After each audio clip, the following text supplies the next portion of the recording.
La primera parte del Quijote contiene diversas historias que cuentan acontecimientos de la época y que sirven como ejemplos de lo que le puede suceder a las personas y sobre los problemas que les plantea la vida. Entre esas historias son muy famosas la del cautivo, la del curioso impertinente, la de la pastora Marcela y varias más. Algunas de ellas fueron escritas con una intención, la de hacernos reflexionar sobre algún problema moral específico. Así nos lo indica Cervantes en el prólogo al lector de sus novelas ejemplares. Dice allí Cervantes: y así te digo, lector amable, que de estas novelas que te ofrezco en ningún modo podrás hacer pepitoria, porque no tienen pies ni cabeza, ni entrañas, ni cosa que les parezca. Quiero decir que los requiebros amorosos que en algunas hallarás son tan honestos y tan medidos con la razón y discurso cristiano que no podrán mover a mal pensamiento al descuidado o cuidadoso que las leyere. Él es dado el nombre de ejemplares, y si bien lo miras no hay ninguna de quien no se pueda sacar algún ejemplo provechoso. Y si no fuera por no alargar este sujeto, quizá te mostrara el sabroso y honesto fruto que se podría sacar, así de todas juntas como de cada una de por sí. Mi intento ha sido poner en la plaza de nuestra república una mesa de trucos donde cada uno pueda llegar a entretenerse sin daño de barras. Digo, sin daño del alma ni del cuerpo, porque los ejercicios honestos y agradables antes aprovechan que dañan. Sí, que no siempre se está en los templos, no siempre se ocupan los oratorios, no siempre se asiste a los negocios, por calificados que sean. Horas hay de recreación donde el afligido espíritu descanse. Para este efecto se plantan las alamedas, se buscan las fuentes, se allanan las cuestas y se cultivan con curiosidad los jardines. Una cosa me atreveré a decirte, que si por algún modo alcanzara que la lección de estas novelas pudiera inducir a quien las leyera a algún mal deseo o pensamiento, antes me cortara la mano con que las escribí que sacarlas en público. Mi edad no está ya para burlarse con la otra vida, que al 55 de los años gano por 9 más y por la mano. A esto se aplicó mi ingenio.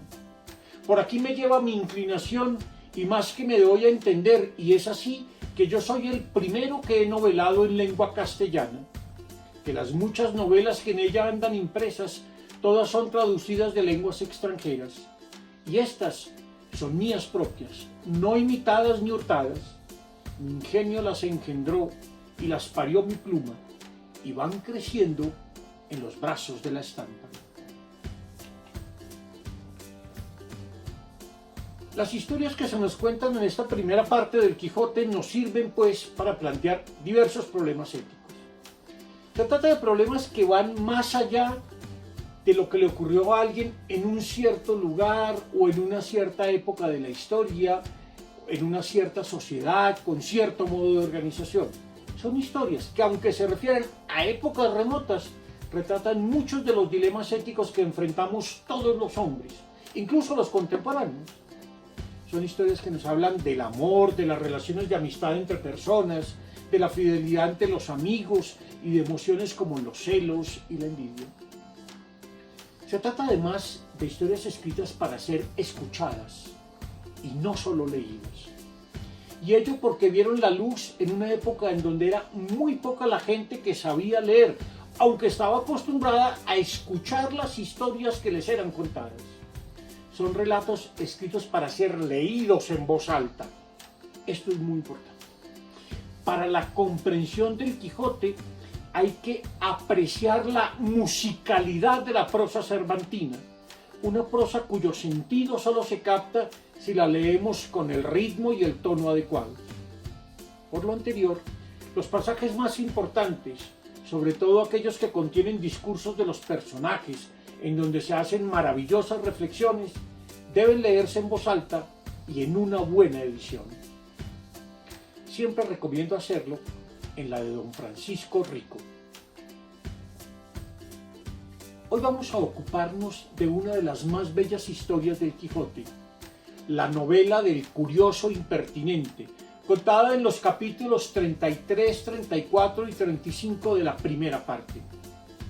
Puede, sin embargo, ser leída como una historia aparte, pues se trata de una novela que el cura del pueblo de Don Quijote lee para otras personas que la escuchan en la venta donde han llegado acompañando al caballero de la triste figura de regreso a su casa.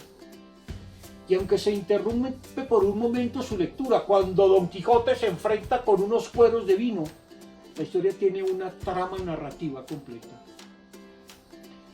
Tiene el mismo estilo de algunas de sus novelas ejemplares, pues en ellas se combinan, además de una prosa inmortal, la presentación de una situación que contiene todos los ingredientes de una buena historia: humor, sátira, tragedia, absurdo e incluso una cierta enseñanza moral explícita.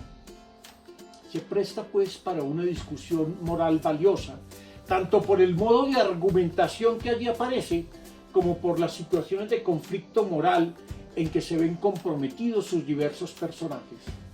La lectura que aquí proponemos quiere poner el énfasis especialmente en examinar el tipo de moralidad allí presente, así como los modos de argumentación que aparecen a lo largo del relato. En esto último pondremos nuestro énfasis en la presentación y comentario que vienen a continuación.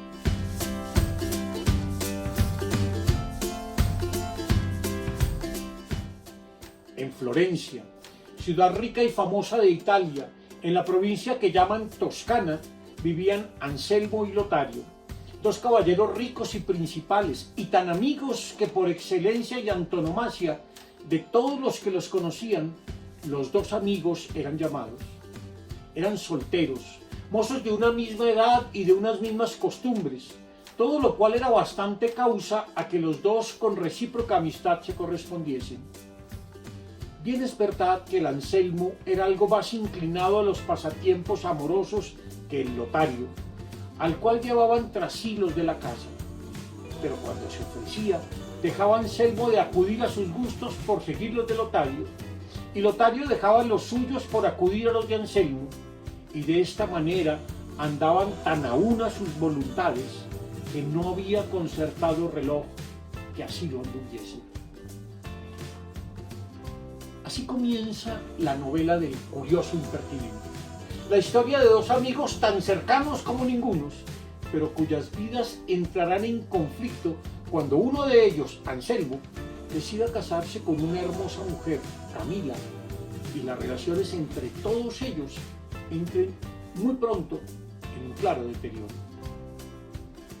Ni la amistad entre Anselmo y Lotario, ni el amor de Anselmo por Camila están en duda.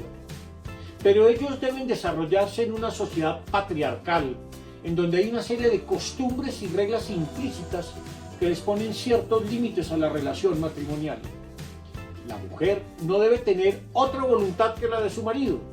Este debe vigilar quiénes son sus amigos y, en fin, es el marido el que debe determinar qué lugares puede y debe visitar su mujer, qué plazas, qué fiestas, qué iglesias, y en compañía de quién y bajo qué condiciones.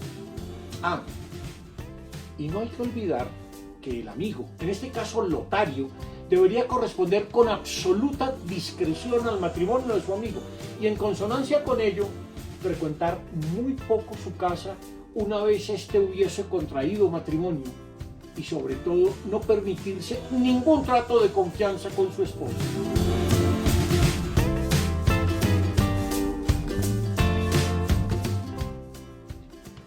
Todo parecía andar muy bien. Anselmo parecía satisfecho y sin embargo se siente el hombre más desdichado del mundo. Veamos por qué y cómo se lo confiesa a su amigo. Pensabas, amigo Lotario, que a las mercedes que Dios me ha hecho en hacerme hijo de tales padres como fueron los míos, y al darme no con mano escasa los bienes, así los que llaman de naturaleza como los de fortuna, no puedo yo corresponder con agradecimiento que llegue al bien recibido y sobre al que me hizo en darme a ti por amigo y a Camila por mujer propia, dos prendas que las estimo, si no en el grado que debo, sí en el que puedo. Pues con todas estas partes que suelen ser el todo con que los hombres suelen y pueden vivir contentos, vivo yo el más despechado y el más desabrido hombre de todo el universo mundo, porque no sé qué días a esta parte me fatiga y aprieta un deseo tan extraño y tan fuera del uso común de otros, que yo me maravillo de mí mismo y me culpo y me riño a solas y procuro callarlo y encubrirlo de mis propios pensamientos. Y así me ha sido posible salir con este secreto como si de industria procurara decirlo a todo el mundo.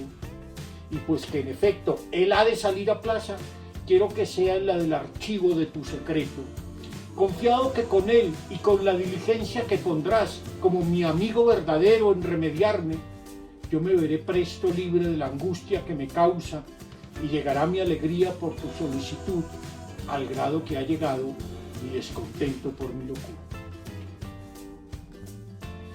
Lo extraño no es solo el conflicto que vive Anselmo, sino la forma en que ha decidido enfrentarlo. Veamos ahora lo que a continuación le propondrá a su amigo Lotario. Te hago saber, amigo Lotario, que el deseo que me fatiga es pensar si Camila, mi esposa, es tan buena y tan perfecta como yo pienso, y no puedo enterarme en esta verdad, si no es probándola de manera que la prueba manifieste los quilates de su bondad, como el fuego muestra los del oro. Porque yo tengo para mí, oh amigo, que no es una mujer más buena de cuanto es o no es solicitada, y que aquella sola es fuerte que no se dobla a las promesas, a las dádivas, a las lágrimas y a las continuas importunidades de los solícitos amantes. Porque ¿qué hay que agradecer que una mujer sea buena si nadie le dice que sea mala? Qué mucho que esté recogida y temerosa la que no le dan ocasión para que se suelte, y la que sabe que tiene marido que encogiéndola en la primera desenvoltura la ha de quitar la vida. De modo que por estas razones y por otras muchas que te pudiera decir para acreditar y fortalecer la opinión que tengo, deseo que Camila, mi esposa, pase por estas dificultades y se acrisole y quilate en el fuego de verse requerida y solicitada, y de quien tenga valor para poner en ella sus deseos.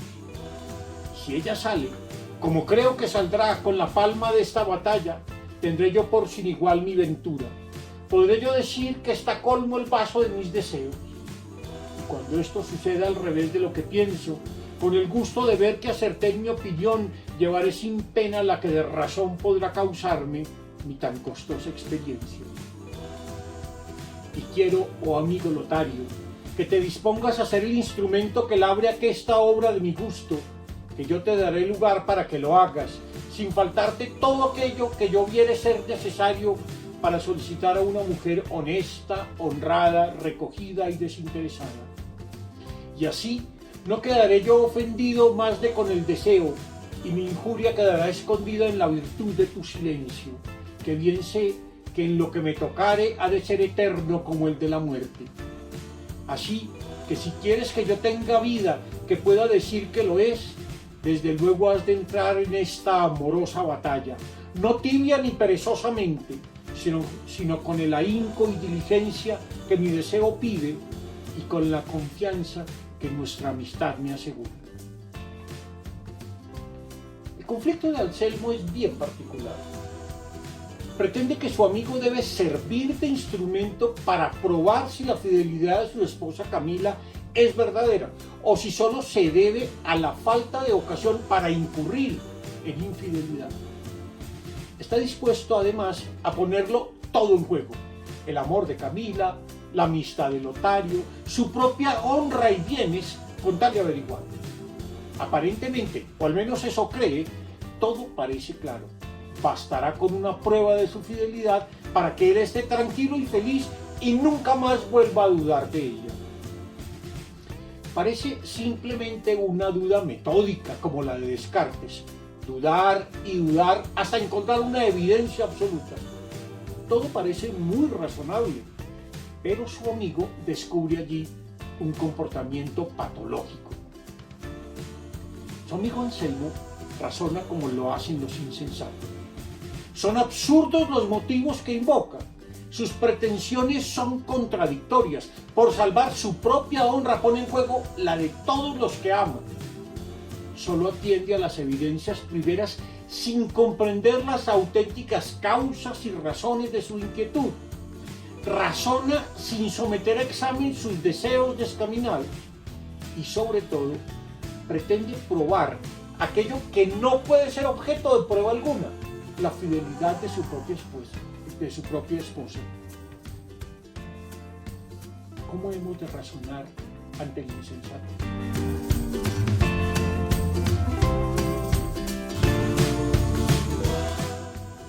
El conflicto de Anselmo es claramente patológico.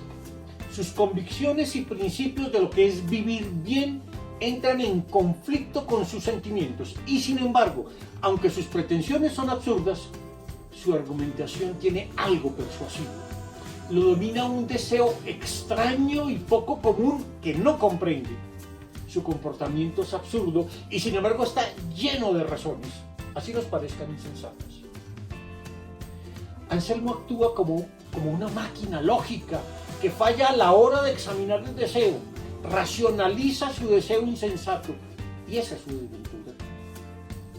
Afortunadamente, Lotario se comporta como un hombre discreto y prudente que escucha con paciencia las razones de su amigo, a pesar de que sabe y siente que son absurdas. Es capaz de reconocer en ellas todo lo que de disparatado tienen. Son razones muy veloces, pero muy descaminadas. Y sobre todo, al mirar a Anselmo, no reconoce en él a su amigo, pues no encuentra correspondencia entre su modo de razonar y su identidad. Debe entonces distinguir entre su amigo y las razones de su amigo. Su amigo es un hombre sincero y bondadoso, pero sus razones no son buenas. Y sobre todo, ante su insensatez, él debe protegerlo, porque con sus pretensiones pone en duda su propia honra, la de su esposa e incluso la de él y todos los que están a su alrededor. Lotario lo tiene claro. Debe siempre primar la honra sobre la vida. Me pides, dice Lotario, según yo entiendo, que procure y solicite quitarte la honra y la vida y quitármela a mí juntamente, porque si yo he de procurar quitarte la honra, claro está que te quito la vida, pues el hombre sin honra peor es que un muerto. Y siendo yo el instrumento, como tú quieres que lo sea, de tanto mal tuyo, no vengo a quedar deshonrado y por el mismo consiguiente sin vida. El deseo que en ti ha nacido va tan descaminado y tan fuera de todo aquello que tenga sombra de razonable, que me parece que ha de ser tiempo gastado el que ocupar en darte a entender tu simplicidad, que por ahora no le quiero dar otro nombre, y aún estoy por dejarte en tu desatino, en pena de tu mal deseo, mas no me deja usar de este rigor la amistad que te tengo, la cual no consiente que te deje puesto en tan manifiesto peligro de perderte. Pero tal vez lo más destacable, y ciertamente lo que al menos yo más deseo destacar en este pasaje, sea el modelo de razonamiento ético a la vez riguroso, profundo y creativo que nos ofrece Lotario al examinar la propuesta de su amigo Anselmo. Puesto que no puedo entrar en todos los detalles de su forma de razonar, los invito a la lectura de mi artículo La argumentación moral en la novela del curioso impertinente, publicado en el año 2004 en el número 153 de la revista Estudios Filosóficos de España.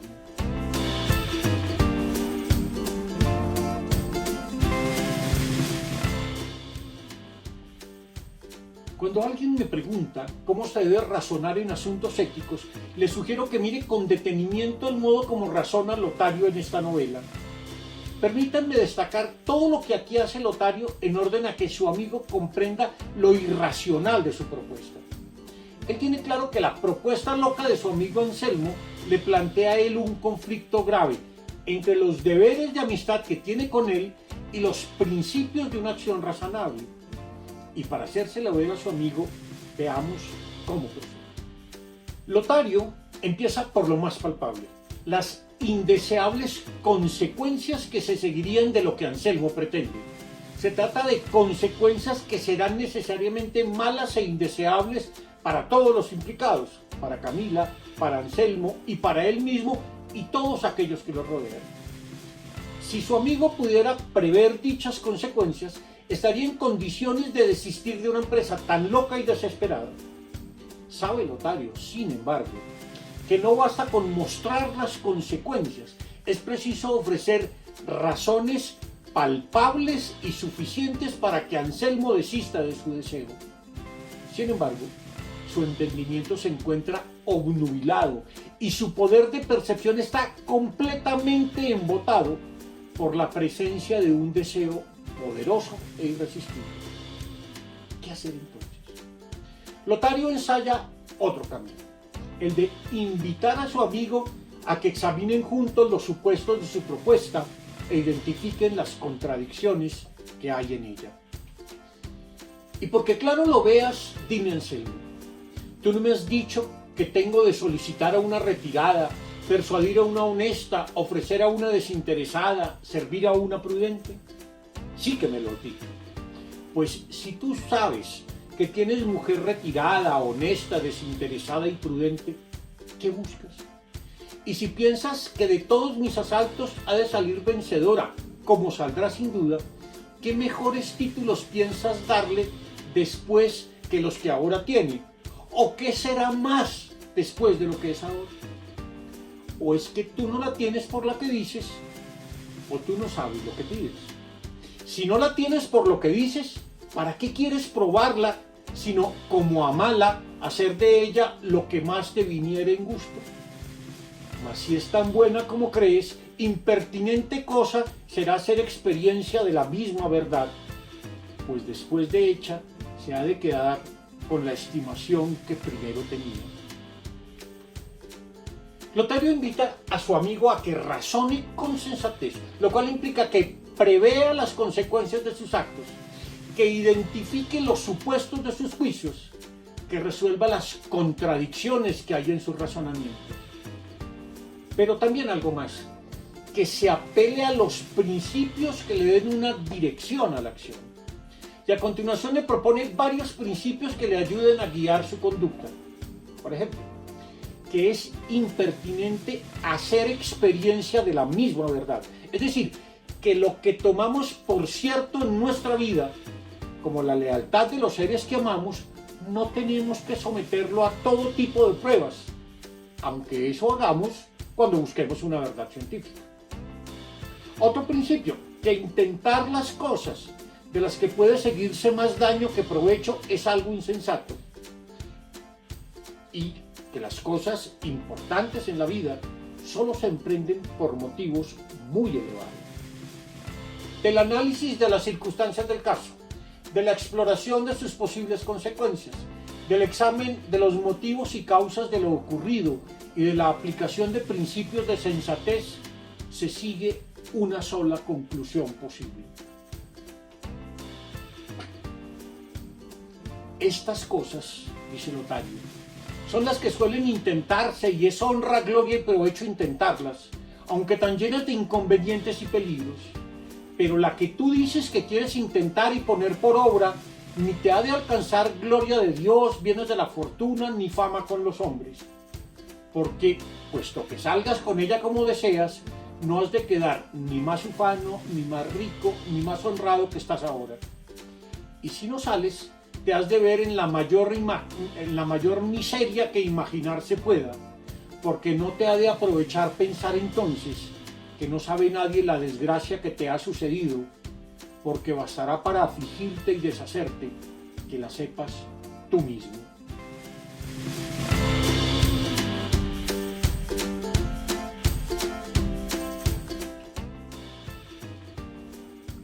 Lotario sabe que su amigo Anselmo está razonando como lo hace un insensato y que seguramente no aceptará razones por buenas que éstas sean. Cree que a su amigo hay que darle razones sencillas, ejemplos claros y palpables, demostraciones que no dejen duda, pero que tal vez todo esto no sea suficiente a causa de su empecinamiento. Por esta razón, y como complemento del razonamiento previo, recurre a ciertas estrategias que hagan aún más fuertes sus razones y más persuasivos sus argumentos. Me referiré solo a tres de ellas: el uso de la poesía, el recurso a las escrituras y el uso que hace de ciertas comparaciones y analogías. En al menos tres ocasiones, Lotario recurre a la poesía como una forma de hacer más poderosa su argumentación. Cuando recurre a la instancia de Luis Tansilo, donde le advierte de no hacer como Pedro, que tuvo que derramar lágrimas tras traicionar a su maestro. Cuando le recita unos versos de una comedia moderna para recordarle la fragilidad de la mujer. Y cuando, mucho más adelante, recurre a los versos de un autor desconocido para indicarle que a menudo, por buscar lo imposible, se nos niega lo posible. Lotario sabe que hay mucho de verdad en la poesía y mucho que aprender en ella, y así lo afirma, que aunque aquello sea ficción poética, le dice a Anselmo, que aunque aquello sea ficción poética, tienen en sí encerrados secretos morales dignos de ser advertidos y entendidos e imitados.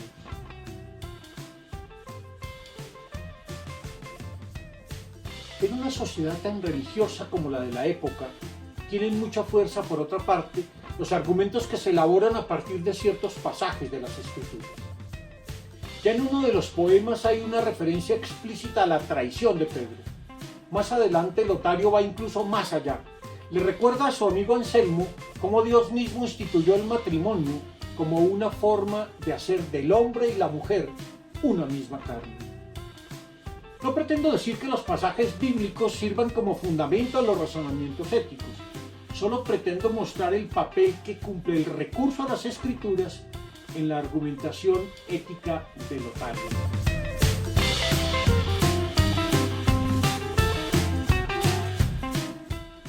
Desde luego, los recursos argumentativos no son siempre herramientas críticas.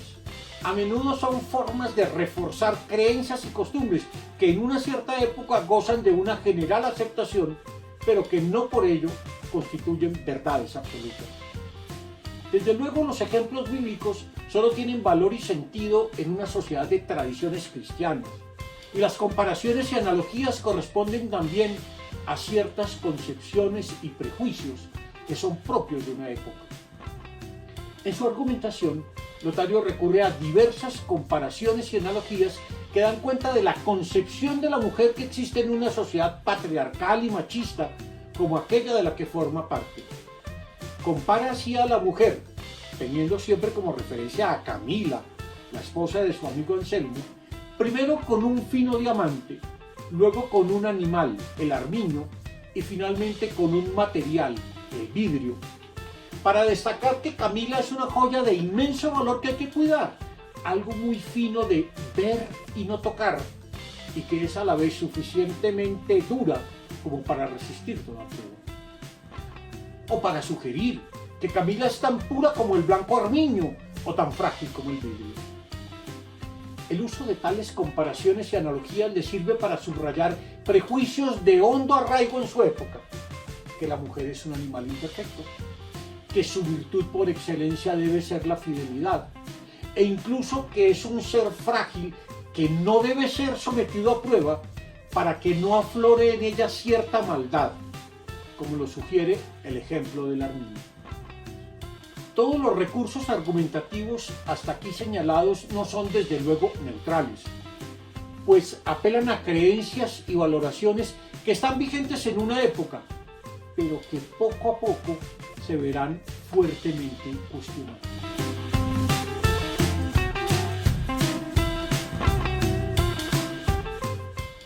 Son muchos los asuntos éticos que plantea y sobre los que nos hace reflexionar esta novela del curioso impertinente.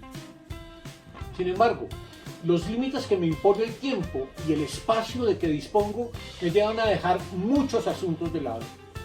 Quisiera, a pesar de todo, hacer una breve referencia al título de la novela.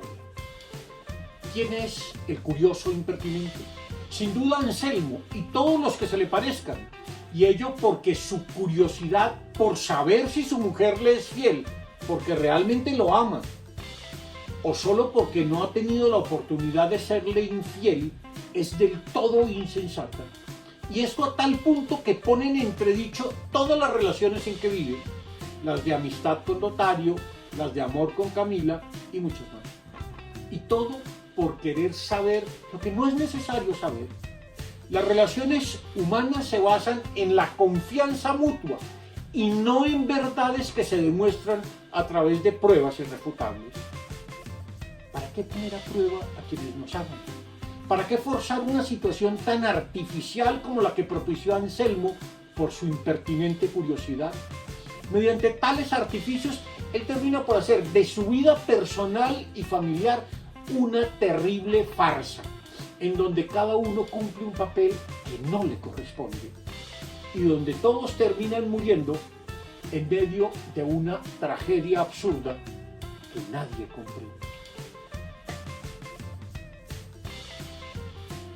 Viendo el señor de casa que era ya tarde y que Anselmo no llamaba, acordó de entrar a saber si pasaba adelante su indisposición y le halló tendido boca abajo, la mitad del cuerpo en la cama y la otra mitad sobre el bufete, sobre el cual estaba con el papel escrito y abierto, y él tenía aún la pluma en la mano. Llegó el huésped a él, habiéndole llamado primero, y trabándole por la mano, viendo que no le respondía y hallándole frío, vio que estaba muerto.